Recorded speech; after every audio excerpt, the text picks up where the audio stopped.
Bonjour, c'est François-Xavier Boulet. Valentin Floquet. Elisa Dufaux. Pour On en parle à Taïwan de ce dimanche, consacré bien sûr à l'actualité en vogue à Taïwan ou dont on parle à Taïwan. Aujourd'hui, de quoi parlons-nous justement ? Alors de mon côté, on va parler de vélo et d'un ultra marathon à vélo, ce qu'on appelle un circuit d'ultra cyclisme. D'accord. Et qui s'appelle le Biking Man, un peu à l'image du Ironman à pied, à vélo et en natation, mais là ça va être que en vélo et sur une grande distance. Mais je vous en parlerai un peu plus en détail tout à l'heure. Ça marche. Et moi je vous parlerai de quelque chose beaucoup moins fatigant, puisqu'il s'agit de voyage en train. Ah, on voyage aussi, mais on pédale pas. Voilà. Eh bien moi je terminerai non pas par du sport, même si ça s'appelle un hackathon. C'est le hackathon présidentiel avec l'édition 2024 qui, cette année, est mise sur les solutions de santé de demain. Alors, on commence par le vélo. Allez, let's go. Je vous emmène sur les routes de Taïwan et départ à Taipei, juste à côté de la radio, puisque nous sommes au Grand Hôtel. Il est 5h du matin au pied du Grand Hôtel, donc juste à côté de la radio. Oui. Et donc, c'était ce lundi 4 novembre. D'accord. Voilà. Et départ vers le sud, sur la côte est. Mais avant ça, donc, je vais vous parler un petit peu de la compétition. Le Biking Man est un circuit, en fait, avec 3 à 5 compétitions, je crois, à l'année, un peu partout dans le monde. Il y a un circuit corse, par exemple, pour ceux qui voudraient le voir plus proche de la France. Mais ce n'est pas le seul circuit. Et donc, Taïwan est un retour. Après 2 éditions en 2018 et en 2019, donc c'est vraiment le retour de l'édition Taïwan pour la première fois après le Covid. Ça faisait 5 ans qu'on attendait ça, quoi. Voilà. Et cette année, il y avait 49 personnes inscrites. Donc tu vois, c'est quand même très select comme type de compétition, hein. C'est pas tout le monde qui peut participer.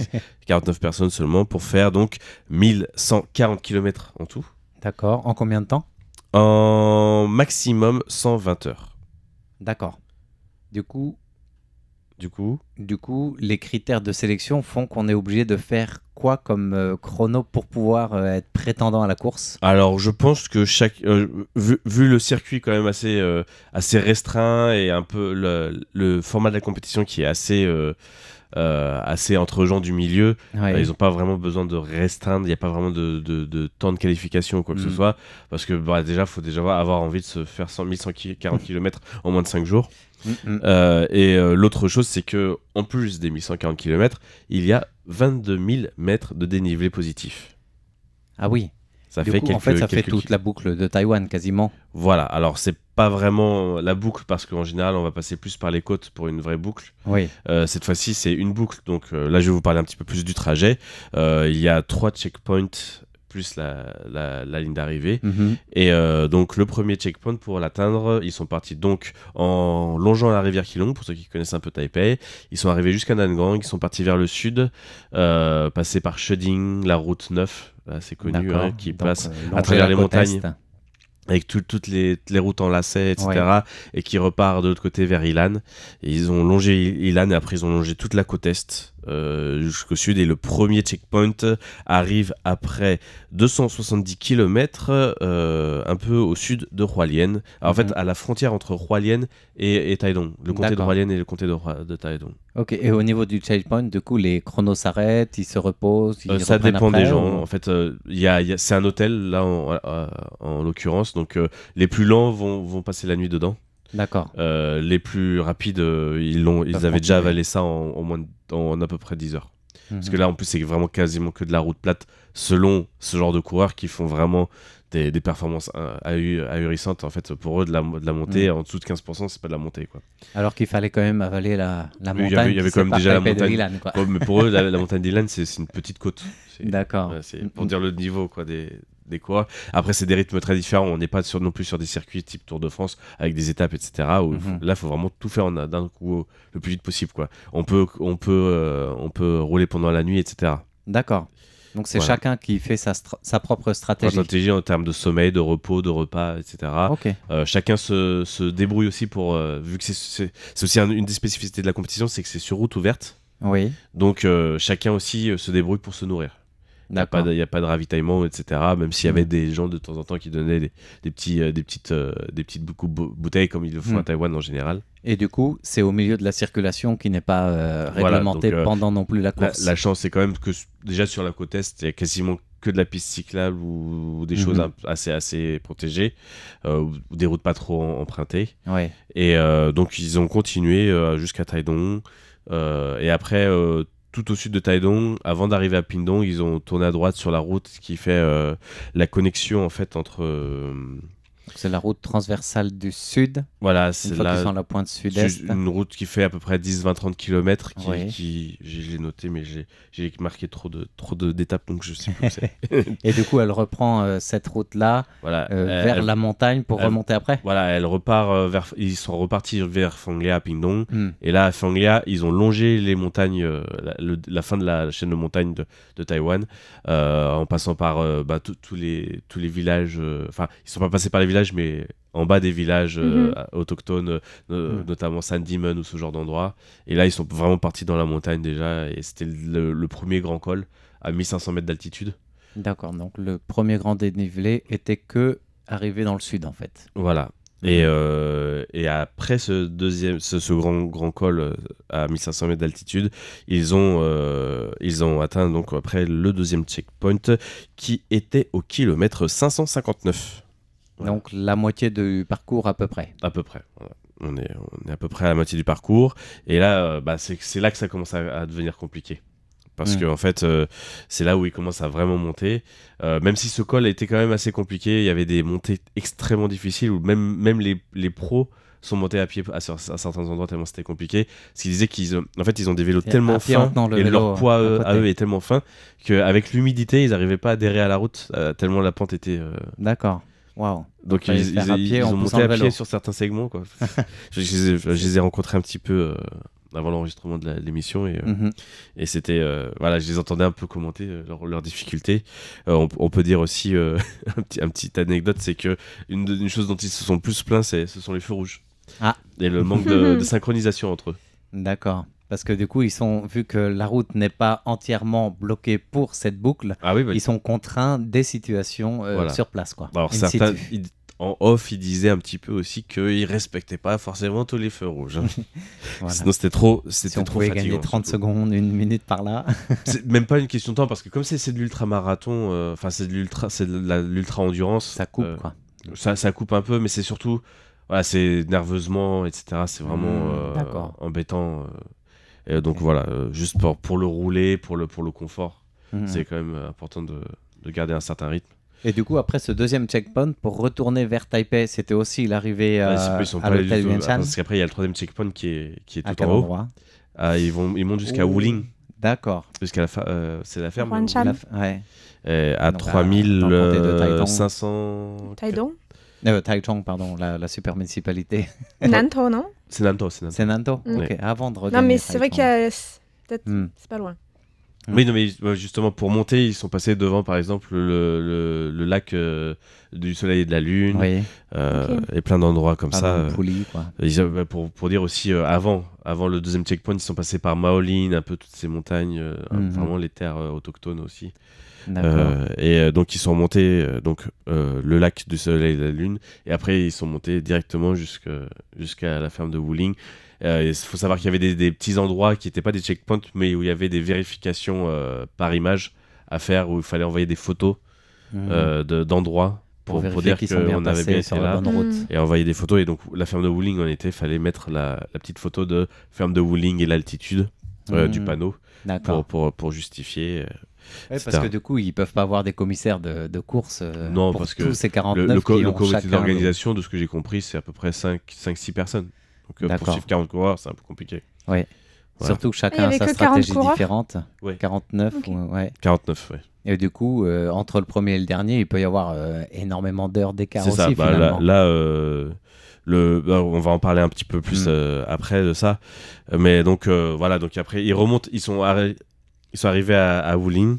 Et après, ils redescendent donc sur la route 3, en fait. Quasiment tout le reste de la route, c'est la route 3. Ils font une petite bifurcation au moment pour passer au réservoir de Schumann, voilà. Donc là, c'est une petite bifurcation, c'est pas la route 3, c'est la route 4 et la route 3I parce que vous savez, On a 3 bis. c'est un genre de bis, voilà, en français, et enfin en mandarin. Et donc après, ils reprennent la route 3, et là, ils ont longé Sanxia, toutes ces routes-là. Et puis, voilà, après toute la piste cyclable, ils avaient un point de checkpoint à l'entrée de la piste cyclable. Enfin, pas un checkpoint, mais un point de vérification. Pour regagner Taipei, quoi. Et voilà, et après, piste cyclable jusque Taipei, Banxia, le long de la rivière, et puis après, le pont. Et directement la rive est de Danshui. Ils ont fait tout le tour de Shouzi. D'accord. Ce que j'appelle la tête de canard, moi. Oui. Et c'est ça. Et bon, voilà, puis retour au Grand Hôtel, au point de départ. Et combien de temps pensez-vous qu'ils ont parcouru tout ça? C'est 1100 et quelques kilomètres avec en 120 heures 22 maxi. 000 maxi. 120 heures maxi, ça fait combien de jours? Ça fait 5 jours. C'est limité en 5 jours. Je dirais qu'en 3 jours, il y en a qui ont déjà fini. Ah oui, moins de 3 jours. 2 jours? Pas 2 jours, pas 48 heures. Mais on est un peu plus que 48 heures. 55 heures. 55 heures pour le premier. Comment c'est possible? C'est énorme. C'est incroyable. Hein. C'est de la folie. C'est fou, hein. Ouais, les mecs qui sont dans une remorque. C'est incroyable. Surtout la montée le passage dans Parce que le dénivelé est impressionnant pour certains parcours. Et bon, on aura des images. Je vais faire une vidéo où la vidéo est peut-être déjà sortie. Ça dépendra de ma capacité à monter la vidéo. Il faut guetter ça sur le site, sur la chaîne YouTube de RTI. Et donc voilà.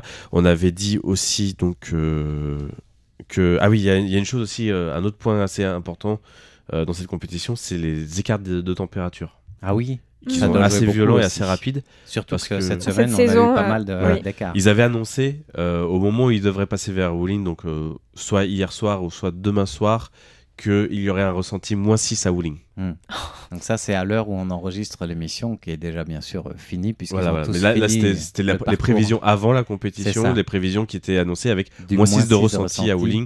Et alors qu'à Taipei, on était encore dans les 20 degrés. C'est ça, 20, et 25. Puis eux, ils sont passés par le sud où ils faisaient 28, 29, 30 à certains endroits.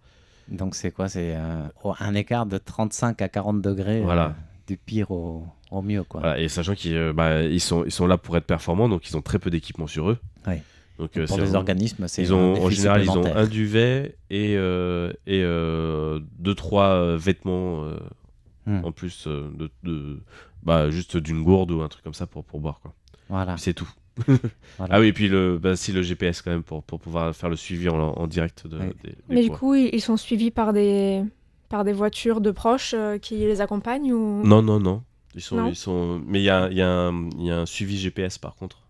Pour savoir où ils sont, et ils sont en contact, ils ont quand même un téléphone pour pouvoir appeler au pire des cas. Et à l'arrivée, du coup, le premier cycliste qui a gagné finalement ce championnat, c'est Grégory Cassini. Un nom bien français, tiens. Voilà. La 80% des participants étaient français, 10% étaient belges. Et le reste, il y avait 2 Taïwanais et d'autres nationalités, un Américain. Après, c'était un peu plus cosmopolite pour les derniers candidats. Et il y avait des Allemands aussi, 2-3 Allemands. Et donc le temps exact, c'est 55 heures 33 minutes en tout. Et le deuxième, donc 57 heures 12. Donc déjà 2 heures presque 2 heures d'écart entre le premier et le deuxième. et la troisième, qui est une femme, 57 heures 19. Donc vraiment là, ils étaient vraiment juste à côté d'eux. Et à la base, la femme, qui est une Française, qui s'appelle Lauriane Plaquet, était deuxième. D'accord. Et elle s'est plantée au niveau des plateformes, au niveau du pont entre Banxia et Taipei. Donc elle s'est perdue sur le trajet. Elle s'est perdue pendant 10 minutes, un quart d'heure. Ah. Sinon, elle aurait fini deuxième. D'accord. Oui, c'est assez spécial comme course, en fait. On n'a pas l'habitude de courses balisées comme ça. Et c'est très diversifié en termes de profil de personnes. Il y a des gens... Il y a par exemple le mari de cette femme qui participe, mais qui est beaucoup moins habitué aux courses cyclistes. D'accord. Voilà, il y a vraiment il y a des très pros, des moins pros. Il y a des personnes. Dedans, je crois, dans le profil. Les cyclistes du dimanche, quand même pas. Hein ? Quand même pas des cyclistes du dimanche. Un petit peu, je parce pense qu'il y pas. avait, enfin, peut-être pas complètement du dimanche, mais des gens qui en font quand même régulièrement. Mais il y avait, je crois qu'il y avait dans Des l'équipe, il y avait fadas de la bicyclette. je crois qu'il y avait un retraité et qui faisait vraiment son petit passage, qui allait prendre justement son bed and breakfast après le premier jour, etc. D'accord. C'est ça vraiment pour faire l'expérience du tour aussi. Ce qui est intéressant aussi. Ouais. Alors, si on veut moins se fatiguer, mais toujours voyager à Taïwan, il y a d'autres options. Oui, tout à fait. Moi, je voulais vous parler d'un nouveau train, en fait de deux nouveaux trains, dont un a déjà été inauguré cette semaine et qui commencera ses opérations le 7 décembre. Il s'agit du train touristique Haiphong Hao, voilà, qui relie la ville de Hsinchu à Taichung en passant par plusieurs sites touristiques. Oui. Et Hsinchu, Taichung, c'est pas très loin l'un d'autre en fait. Non, c'est pas très loin, mais c'est pas grave puisque on va dire l'agence de voyage Lion Travel a rénové un train de série EMU 500. Oui. Voilà, l'a repeint, a rénové tout l'intérieur. Il y a des jolis sièges, un petit peu design, des belles petites tables. En fait, ce sont des tables aussi faites exprès pour bien voir le paysage. Donc les fenêtres aussi sont un petit peu aménagées pour mieux voir l'extérieur. C'est un salon ambulant, quoi. Voilà, c'est ça. Et il y a aussi de la nourriture, on va dire, un petit peu gastronomique. D'accord. Il y a même de la glace étoilée, faite par un chef étoilé au guide Michelin. Il y a aussi des pâtisseries françaises. Voilà, tous les aliments sont mis dans des petits coffrets, dans des petits tiroirs. Bon, voilà, tout est bien préparé. Donc on n'a plus qu'à acheter son billet, on a tout ça à volonté. Voilà. Par contre, au niveau du prix, c'est un petit peu, on va dire... c'est haut de gamme. C'est un petit peu luxe. Je voulais pas dire le mot dissuasif, mais... c'est mon portefeuille qui a parlé. Bien sûr, je ne trouve plus la feuille où j'ai écrit les prix, mais c'est pas grave puisque je m'en souviens. Alors pour le premier prix, c'est simplement l'aller Hsinchu Taichung ou Taichung Hsinchu. D'accord. Et c'est à peu près 90 €, donc un peu plus de 3000 NT. Bon, voilà. Et j'ai aussi oublié de dire que le train passe par des endroits où il y a des sites touristiques un petit peu célèbres à Taïwan. Donc, par exemple, le parc de Hsinchu, le temple Chenghuang Miao à Hsinchu également, le musée du verre à Hsinchu ou encore le zoo de Hsinchu. Voilà, le deuxième prix, c'est plus de 9000 $ taïwanais. Donc là, de suite, ça commence à grimper. On est presque sur du 300 €. C'est ça. C'est énorme. Et là, c'est un voyage sur 2 jours. Il y a aussi d'autres arrêts que Taipei et Hsinchu. Et il y a une nuit d'hôtel, effectivement, dans un hôtel un petit peu luxueux. Et enfin, le troisième prix, c'est 19 900. Donc presque 20 000 $ taïwanais, c'est-à-dire 600 €. Oui, plus qu'un demi-SMIC. Voilà. Si on veut comparer avec le SMIC taïwanais. Oui, non, c'est bien de le préciser. Et il y a des nuits d'hôtel de luxe. Le train va aussi à Alishan, donc haut dans la montagne.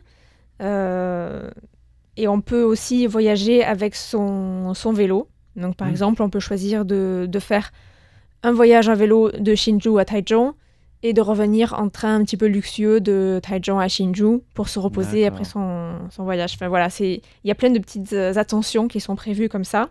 Ouais. Mais tout est bon pour attirer la clientèle, quoi. Mais c'est vrai que par rapport au prix, si on parle de 19 000, de 600 €, je veux dire, à Taïwan, on peut avoir un billet d'avion pour aller à l'étranger ou je ne sais pas où, dans un pays de la région. Et même payer l'hôtel. Avec l'hôtel sur place. Voilà, c'est ça. Donc, je ne sais pas si ça attirera beaucoup de monde. Mais en même temps, il y a quand même des fans de voies ferrées, de trains, qui peut-être sont très attirés par ces formules. Et qui sait, peut-être des Japonais fans de l'histoire du chemin de fer à Taïwan qui ont envie de faire cette formule. Oui, effectivement, je pense que comme cette idée a été importée du Japon, il y a pas mal de formules comme ça qui sont faites dans le train japonais. Mais est-ce que... Oui, je pense qu'il y a des gens qui voyagent et qui voudront le faire, mais est-ce que ce sera assez pour rentabiliser ça c'est la question. ces investissements? Ça, je ne sais pas. Parce que c'est quand même cher pour Taïwan. Hein. Ouais, mais vu le prix du billet, ils n'ont peut-être pas non plus besoin d'avoir un train rempli à chaque fois pour que ce soit rentable, qui sait. Et une question, savez-vous quel est le prix du billet en train normal, sans même pas TGV? Pour comparer de Hsinchu à Taichung, le train normal, je dirais $120 taïwanais. Oh, t'es bon, 123. Oh, j'étais pas loin, dis donc. Au hasard. Voilà. C'est-à-dire que l'écart de prix aussi. $123, ça fait du 4 €, un petit peu plus. Et on partait sur un prix de 90 € minimum. Donc, oui. C'est énorme la différence. C'est ça. Voilà. C'est vrai que ça paraît un peu de la folie. Voilà, quoi. un billet, ça rentabilise quasiment le voyage. Quoi. C'est ça. Parce que au final, un voyageur, tout le train. vu qu'il c'est obligé d'être sur réservation, etc. Au niveau des repas, s'il y a personne dedans, ils engagent personne. Et c'est un wagon ou 2 wagons au plus. Oui. Un trajet, ils vont pas avoir de gaspillage au sens où ils savent à l'avance combien il y aura de clients. Et voilà, je pense que s'il y a personne dans un trajet, ils prennent même pas le personnel spécifique. Mais c'est possible aussi. Il faut quand même préciser que c'est sur la section donc Taichung-Hsinchu. C'est pas non, c'est un train qui est conçu pour vraiment permettre aux voyageurs de profiter du paysage, mais c'est quand même sur une section de train qui est pas connue pour être la plus belle de Taïwan. Encore en passant par Alishan, ça va. Ouais, si ça suit mais la en route restant 3 vraiment sur la romantique. côte, c'est pas non plus, c'est pas exceptionnel quoi. Au moins ils verront des vélos passer. Moi je trouve que ça aurait été plus compréhensible peut-être sur la côte est. Là c'est vraiment très très beau. Après c'est peut-être un pari aussi des autorités locales pour justement attirer plus de clients dans cette région qui en aura moins sans ces formules touristiques. Oui. On sait qu'ils ont essayé d'attirer des touristes par ce fameux circuit touristique et des différents villages et communautés Hakka sur place. Peut-être que ça va suivre un petit peu ce même schéma, qui sait. Espérons-le. Voilà, ça c'est la grande question et la réponse, peut-être dans un autre, on en parle à Taïwan plus tard. En attendant, il y a une liste qu'il faut annoncer aujourd'hui. C'est ce que je disais en début d'émission. On va parler du hackathon présidentiel 2024. C'est quelque chose qui existe depuis 2018 déjà. Donc ça a été lancé sous le mandat de Tsai Ing-wen pour encourager une initiative citoyenne et d'inclure des participants d'abord de Taïwan et puis au bout de 2 années du monde entier aussi. Donc c'est international pour proposer des solutions à des données ouvertes et offrir un environnement meilleur et plus durable à Taïwan et dans le monde entier dans différents domaines. Et cette année, c'est le ministère de la Santé avec le ministère du Numérique qui ont l'honneur d'organiser l'édition 2024. Donc, proposer, entendez par là, des solutions pour faciliter la santé pour tous. Et c'est la vice-présidente Xiao Piqing qui a eu les honneurs d'annoncer les 10 finalistes sur 77 candidatures qui ont été soumises. Alors, il y a eu du retard dans le calendrier parce qu'il y a eu un typhon qui est passé par là au moment où il devait y avoir une grande annonce et puis un atelier de travail. Parce que ce hackathon présidentiel, ce qui est intéressant, c'est vous soumettez une candidature, mais il y a aussi des ateliers pour présenter votre projet, le développer, essayer de commencer à le faire sur place, en fait comme un grand concours ouvert finalement à tous les participants. Et du coup, cet atelier qui devait avoir lieu a été annulé à cause du typhon du 31 octobre dernier, 1er novembre, et remis à une date ultérieure qui n'a pas encore été annoncée pour les 10 finalistes. Mais il est intéressant de voir que pour cette année, ce sont des soins médicaux intelligents qui sont mis en avant. Et Chen Li-chun, qui est la vice-première ministre, ancienne ministre de la Culture, a félicité bien sûr les candidats sélectionnés pour leurs solutions dans le matière de santé, tout en essayant elle-même de se mettre, de jouer le jeu, en fait, de proposer des solutions pour des soins à distance. Alors, des soins à distance, comment on fait ? On imagine le médecin au bout de la webcam de l'autre côté. Pour, les consultations dire, en ligne, ça se fait déjà. Hein. Ça se joue sur ça se joue sur la gestion des risques épidémiques, sur les catastrophes naturelles, sur des données ouvertes. Mais le danger et en même temps les défis de l'intelligence artificielle d'aujourd'hui, c'est de proposer des solutions qui soient aussi soucieuses de la protection des données des patients. Donc ça, c'est un petit peu les enjeux de cette édition du Hackathon 2024 avec, parmi les 10 finalistes, il y a bien sûr des solutions taïwanaises qui sont proposées, notamment un suivi domestique pour le rythme cardiaque des personnes âgées ou des personnes en soins longue durée. Mais il y a aussi des candidatures qui veulent améliorer les infrastructures médicales. Et c'est intéressant de voir qu'en matière de santé, il y a un groupe taïwanais qui a été retenu pour proposer un système de planification des bus de ville électriques. Donc pour le zéro carbone, en fait, des bus intelligents, mais un système de planification généralisé à l'échelle de toutes les grandes villes pour un hackathon qui normalement est dans le domaine de la santé. Oui, j'ai pas trop compris le lien. Et ben, le lien, c'est justement réduire les émissions carboniques, donc moins exposer le grand public, enfin améliorer l'environnement et la qualité de l'air, quoi. Et c'est intéressant de voir, je trouve, que ça va jusque-là, les solutions présentées dans ce domaine, qui sont aussi retenues sur les 77 proposées. C'est quand même parmi les finalistes. Voilà, il y a un groupe international qui vise, lui, un système de suivi de distribution de la nourriture et de l'alimentation internationale, sachant que là, il y a beaucoup de problèmes au niveau des normes sanitaires, mais aussi de consommation d'énergie. Donc, comment réduire tout cela dans toute la chaîne logistique du froid, c'est un grand défi de demain, sachant que si on veut ne pas passer par ces solutions peut-être compliquées et lié à tout ce qui est la technologie, il suffit de consommer local. Il n'y a plus besoin de oui, mais il y a plein d'endroits où c'est pas possible, malheureusement. C'est vrai. Non, puis on est quand même sur une île, quoi. Aussi. Mais sur une île, il y a plein de choses à manger. Il y a aussi... Taïwan, ça, oui. Voilà, il y a plein d'applications, en fait. Je ne peux pas toutes les nommer comme ça, mais intéressant de voir qu'il y a aussi un groupe qui a été retenu pour son D-meter, c'est-à-dire un système, pareil, de gestion numérique intelligente des trains et des transports en commun, pareil, électrique, donc en tout cas avec moins de consommation d'énergie et une réduction carbonique sur le long terme. Donc c'est au moins 2 dans les transports qui, au final, ont des répercussions sur la santé de la population. Voilà un petit peu pour ceux qui sont retenus. Après, les autres, c'est vraiment lié à la nourriture ou aux équipements connectés d'une médication soit à distance, soit épaulée par l'intelligence artificielle pour améliorer les diagnostics médicaux. Et en attendant, du coup, le résultat sur les 10 finalistes, il y en a 5 qui seront élus comme valant le coup d'être encouragés. Donc, ils auront une subvention de l'État. Oui, et ils auront un certificat remis en main propre par le président de la République, Lai Ching-te, comme tous les ans en fait. C'est pas tous les ans Lai Ching-te parce que c'est pas tous les ans lui le président, mais le hackathon présidentiel, c'est ça en fait. C'est plusieurs dizaines de projets, 10 finalistes et 5 qui sont primés puis encouragés pour les développer sur le long terme. D'accord, tu nous diras ça quand ça sortira. Exactement. Oui, on reviendra sur un nouvel On en parle à Taïwan à l'occasion.